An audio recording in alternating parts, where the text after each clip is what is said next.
ஓம் ஸ்ரீ குருப்யோ நமக. ஆன்மீகம் ப்ளஸ் நேயர்கள் அனைவருக்கும் ஜோதிட குருஜியின் இனிய வணக்கங்கள். பார்வதி பரமேஸ்வரால் துணையோடும் நவ கிரகங்களின் நல்லாசியோடும் இந்த பதிவை ஆரம்பிக்கிறோம். இந்த அருமையான காணொலியில் நம்ம என்ன பார்க்க போகிறோம் அப்படின்னா, சூரிய பகவானின் அற்புதமான ஒரு பெயர்ச்சி.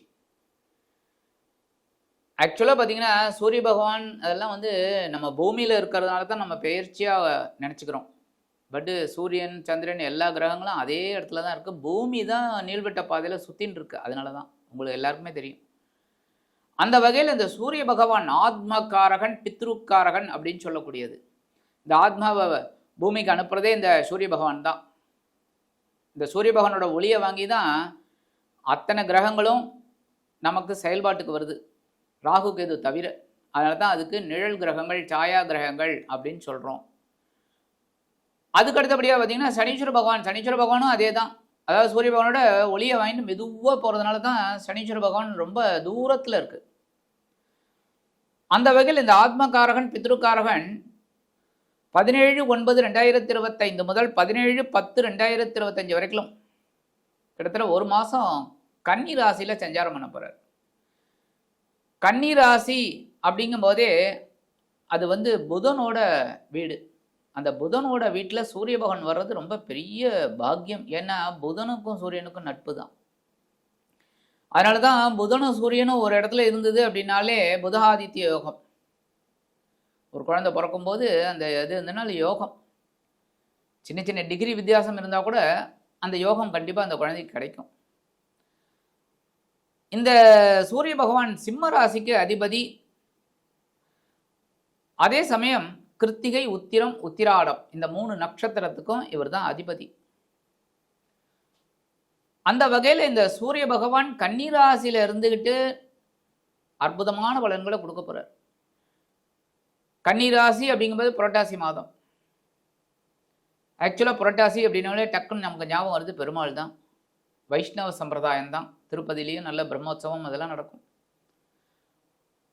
ஆனால் இதே இடத்துல பார்த்தீங்கன்னா இதுக்கு பேர் ஷடசீதி புண்ணிய காலம். அது சிவபெருமானுக்கு உகந்தது. ஏன்னா சூரியன் அப்படின்னாலே சிவபெருமான். ஸோ இந்த சூரிய பகவான் கன்னிராசிக்கு வரும்போது அதி அற்புதமான பலன்களை கண்டிப்பாக கொடுப்பார். இது ஆக்சுவலாக பார்த்தீங்கன்னா தட்சிணாயன புண்ணிய காலம். தட்சிணாயனம் ஆரம்பிச்சுடுத்து.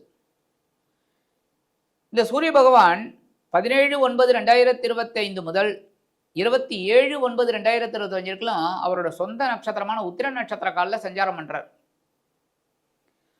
28/9/2025 முதல் 9/10/2025 வரைக்கும் இந்த சூரிய பகவான் சந்திர பகவானின் ஹஸ்தம் நட்சத்திரத்தில் டிராவல் பண்றார். அதுக்கு அடுத்தபடியாக 10/10/2025 முதல் 17/10/2025 வரைக்கும் செவ்வாய் பகவானின் மிருகசிருஷ நட்சத்திர காலில் சஞ்சாரம் பண்றார். இது ஆக்சுவலாக பார்த்தீங்கன்னா எல்லாமே ஏ டீம். சூரிய பகவான் அவரோட சொந்த நட்சத்திரம், அடுத்தது சந்திர பகவானின் ஹஸ்தம், அடுத்தபடியாக செவ்வாயோட மிருகசிருஷம். இந்த ஒரு மாதம் கன்னி ராசியில் இந்த சூரிய பகவான் சஞ்சாரம் பண்ணி அதி அற்புதமான பலன்களை நமக்கு கொடுக்க போகிறார். இந்த பதிவுக்கு போகிறதுக்கு முன்னாடி சப்ஸ்கிரைப் பண்ண அனைத்து இனிய நெஞ்சங்களுக்கும் எங்களது நன்றிகள், வாழ்த்துக்கள், ஆசீர்வாதங்கள். அதே சமயம் சப்ஸ்கிரைப் பண்ணிக்கங்க. அப்போ தான் நாங்கள் போடுற ஒவ்வொரு நிகழ்ச்சியும் உங்களுக்கு டக்கு டக்குன்னு கிடைக்கும். லைக் பண்ணுங்கள், கமெண்ட் பண்ணுங்கள், ஷேர் பண்ணுங்கள்.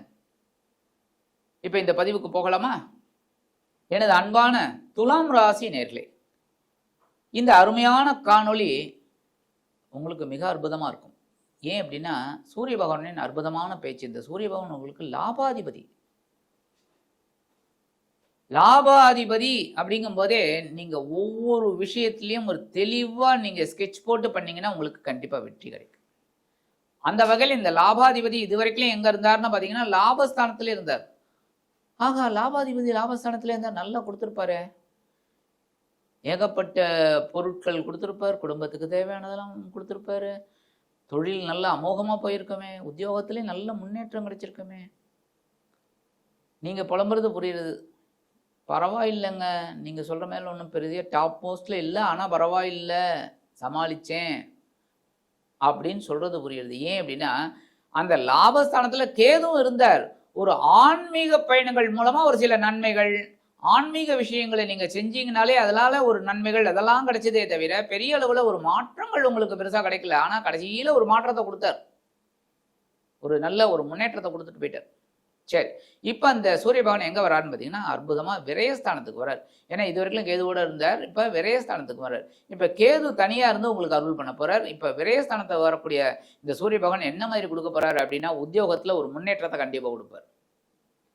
நிறைய பேருக்கு வேலை மாற்றத்தை கொடுப்பார். நிறைய பேருக்கு பதவி உயர்வோட அப்படியே சம்பள உயர்வையும் கொடுப்பார். இடமாற்றம் கொடுப்பார். பொன்பொருள் ஆடை ஆவரண சேர்க்கையை உண்டு பண்ணுவார். எல்லா வகையிலையும் ஒரு முன்னேற்றத்தை கொடுப்பார். ஒவ்வொரு விஷயத்திலையும் தெளிவாக யோசித்து ஒரு முடிவு எடுப்பீங்க. உத்தியோகத்திலையும் சரி, தொழில் வியாபாரத்திலையும் சரி, அதேமாரி குடும்பத்தில் இருந்து வந்த குழப்பங்கள் கண்டிப்பாக குறையும். இடமாற்றம், வீடு மாற்றணுமா, நல்ல வீடு உங்களுக்கு டக்குன்னு கிடைக்கும். புரட்டாசி அமாவாசைக்கு அப்புறம் பார்க்கலாம். நிறைய பேர் புரட்டாசியில் போக மாட்டேன், ஆனால் புரட்டாசி அமாவாசைக்கு அப்புறம் பார்ப்பாங்க. ரொம்ப அற்புதமான பலன்கள் உங்களுக்கு கண்டிப்பாக வரக்கூடிய ஒரு காலகட்டம் இந்த சூரிய பகவானின் அற்புதமான பயிற்சியில். முதல்ல வரக்கூடிய 11 நாட்கள் கண்டிப்பாக அற்புதமான ஒரு சுப விரயம் இருக்கு.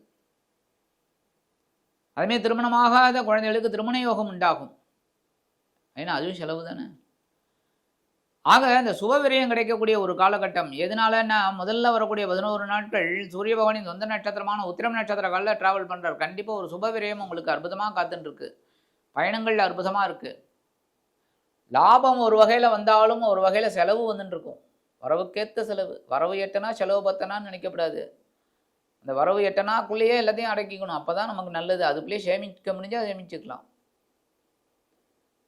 வரவு எட்டனா செலவு பத்தனான்னா எனக்கு கடைசியில் துந்தனா. அதனால் அந்த மாதிரி கொண்டு வரக்கூடாது. அடுத்து வரக்கூடிய 12 நாட்கள் ஜீவனாதிபதி சந்திர பகவானின் அஸ்தம் நட்சத்திர காலில் டிராவல் பண்ணுறார். அந்த வகையில் உத்தியோகத்துக்காக சில பேர் முக்கியமான முடிவுகளெல்லாம் எடுப்பீங்க. உத்தியோகத்தில் இருக்கிறவங்க சரி இப்படி பண்ணலாமே, அந்த அப்படி பண்ணலாமே அப்படின்னு. அதேமாரி தொழில் வியாபாரத்தில் இருக்கிறவா ஜீவனத்தை விருத்தி அடைய வைக்கணும் அப்படிங்கிறனால அபிவிருத்திக்காக சில செலவுகளை மேற்கொள்வீர்கள். இப்படி பண்ணலாம், அப்படி பண்ணலாம், என்ஹான்ஸ் பண்ணலாம், நிறைய முதலீடை போட்டாக்க நல்லபடியான ஒரு தொழில் அமையுமே அப்படிங்கிற திட்டமெல்லாம் இருக்கும். அதேமாரி ட்ராவல்ஸ் வச்சுட்டு இருக்கிறவங்க ஒரு 2 கார் வச்சுட்டு ஓட்டின்னு இருப்பாங்க. நல்ல வருமானம் வரும். சரி நல்ல வருமானம் வருது, இன்னொரு வண்டி வாங்கி போடலாமே, அதுவும் செலவு தானே. இருந்தாலும் அட்வான்ஸ் முன்பணம் கட்டணுமோ, அதெல்லாம் செலவு தான். கண்டிப்பாக ஒரு நல்ல செலவு. அதேமாரி நிறைய பேருக்கு வீடு மாற்றம், இடமாற்றம் அதெல்லாம் கிடைக்கும். அதுவும் அந்த அரசியல்வாதிகளுக்கெல்லாம் நல்ல பயணங்கள்லாம் அற்புதமாக இருக்கும்.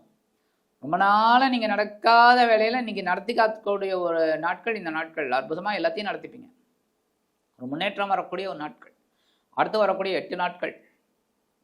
அடுத்து வரக்கூடிய 8 நாட்கள் பார்த்திங்கன்னா ரொம்ப அற்புதம். என்னென்னா வாழ்க்கை துணை மூலமாக ஒரு செலவு இருக்குங்க. இல்லைன்னா நண்பர்கள் மூலமாக ஒரு செலவு இருக்குது. அதேமாரி தனவாக்கு குடும்பஸ்தானாதிபதி கலத்திராதிபதி செவ்வாய் பகவானின் நட்சத்திர சாரமான சித்திரை நட்சத்திர காலில் டிராவல் பண்ணக்கூடிய காலகட்டத்தில் வாழ்க்கை துணைக்காக ஒரு சில செலவுகளை மேற்கொள்வீர்கள். அதேமாரி வாழ்க்கை துணை அழைச்சிட்டு அப்படியே இன்ப சுற்றுலா போயிட்டு வருவீங்க. அதுவும் இப்போ தான் லேட்டஸ்ட்டாக கல்யாணம் ஆனவங்கன்னா நல்ல ஹனிமூன்லாம் போயிட்டு வருவீங்க. நல்ல தேனிலவு எங்கே வேணால் சுற்றிட்டு வருவீங்க. சரி ஏற்கனவே கல்யாணம் ஆகி ஒரு இதில் இருக்கீங்க, குடும்பத்தோடு சுற்றுலா போயிட்டு வருவீங்க. வயசானவங்க ஆன்மீக சுற்றுலா எடுத்துப்பீங்க. அப்படியே போய்ட்டு எல்லாம் காசி ராமேஸ்வரம் இதெல்லாம் போயிட்டு வரலான்னு நினைப்பீங்க. அதுமாதிரி சில பேருக்கு வீடு மனை வாகனம் இதெல்லாம் வாங்கக்கூடிய ஒரு யோகமும் உண்டாகும். ஏன்னா சூரிய பகவான் 12ஆம் இடம். கண்டிப்பாக ஒரு வாங்கக்கூடிய ஒரு யோகமும் அவங்களுக்கு கண்டிப்பாக கிடைக்கும். இந்த மாதிரி செவ்வாய் பகவானோட இடத்துல நட்சத்திர சாரத்தில் இந்த சூரிய பகவான் வரும்போது சில காரியங்கள் உங்களுக்கு அற்புதமாக இருக்கும். இடமாற்றம் கண்டிப்பாக கிடைக்கும். நல்ல விதமான ஒரு முன்னேற்றமான இடமாற்றம். பரிகாரம் அப்படின்னு பார்த்தீங்கன்னா கண்டிப்பாக சூரிய வழிபாடு ஒன்றுங்கோ. தினந்தோறும் காலையில் எழுந்தோடனே நேர கிழக்கு முகமாக நின்று கொண்டு, அதாவது ப்ரஷ்லாம் பண்ணிவிட்டு காஃபி சாப்பிட்டுட்டு குளிச்சுட்டு வந்து ஸ்நானம் பண்ணிட்டு பண்ணுறது ரொம்ப விசேஷம். ஸ்நானம் பண்ணிவிட்டு நேர கிழக்கு முகமாக நின்றுட்டு ஒரு 2 ஆத்ம பிரதட்சணம் பண்ணுங்க. உங்களை நீங்களே சுற்றிக்கிறது 2 ஆத்ம பிரதட்சணம். அற்புதமான பலன்கள் கண்டிப்பாக உங்களுக்கு கிடைக்கும். ஆக இந்த சின்ன பரிகாரம் நீங்கள் பண்ணிங்கனாலே உங்கள் லாபாதிபதி சூரிய பகவான் விரயஸ்தானத்தில் அமர்ந்து கொண்டு அற்புதமான சுப விரயங்களை ஏற்படுத்தி கொடுப்பார் என்று கூறி விடைபெறுகிறேன். நன்றி, வணக்கம். மீண்டும் ஒரு அருமையான பதிவில் நான் உங்களை மனமகிழ்ச்சியோடு சந்திக்கிறேன். வாழ்த்துக்கள். வாழ்க வளமுடன்.